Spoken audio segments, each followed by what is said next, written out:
Now, Sean John Combs, or P. Daddy, or Diddy Combs, famous Harlem-born rapper and record producer on trial for sex trafficking and racketeering. His ex-girlfriend, Cassie Ventura, testified about years of alleged physical abuse and being forced to participate in marathon sex encounters involving drugs and prostitutes directed by Diddy Combs and known as freak-offs.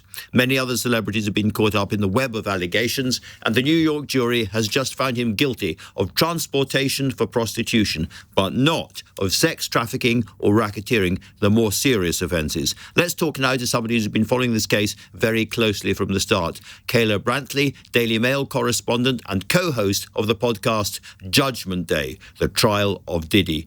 Kayla, thank you very much indeed for joining me. In brutal terms, who do you think emerges from this as the winner? Hi, thanks for having me. So this was absolutely a win for Sean Diddy Combs.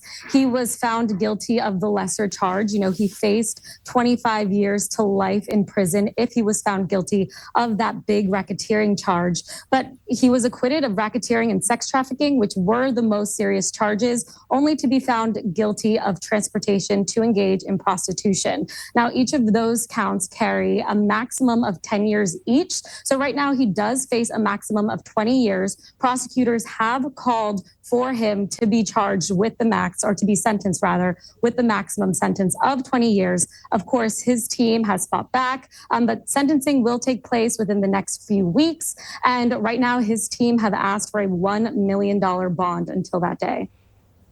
Well, it sounds like he's facing a jail sentence of some kind. But this trial has been seen by many people as a test of the way women are treated in the music industry, and particularly around rap and hip-hop artists. And a sense that, in a way, in that particular industry, men have been given a free pass that doesn't exist anywhere else. Is there any sense that this trial has changed that culture?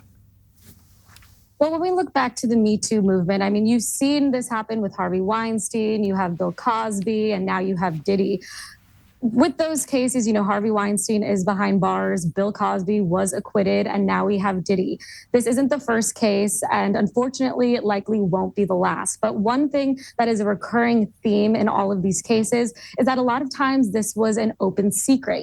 There were whispers about improper conduct going on at these Diddy parties for years. There was a phrase that said, "Ain't no party like a Diddy party," and, rumors, and that goes also with Harvey Weinstein and Bill Cosby. So like I said, this isn't the first, and it likely won't be the last, unfortunately. So the same thing of gross behavior almost in plain sight. And for some reason, the culture doesn't look at it directly. And then finally, the spotlight comes on what's happened.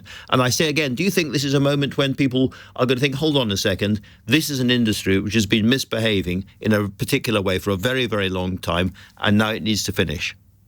Oh, absolutely. I mean, people have been saying this for years, if not decades, that, there's something up with Hollywood, that things aren't right. And this kind of just sheds a light on it. But I do want to add that due to, the Me Too movement and everything, that is partially the reason why Cassie came forward. And once Cassie Ventura, his ex-girlfriend, did come forward, filed a lawsuit in 2023, you had a flood of victims or alleged victims come through, and with crazy allegations against Sean Combs. So even though he appears to be kind of out of the woods now, he still has dozens of civil lawsuits waiting for him.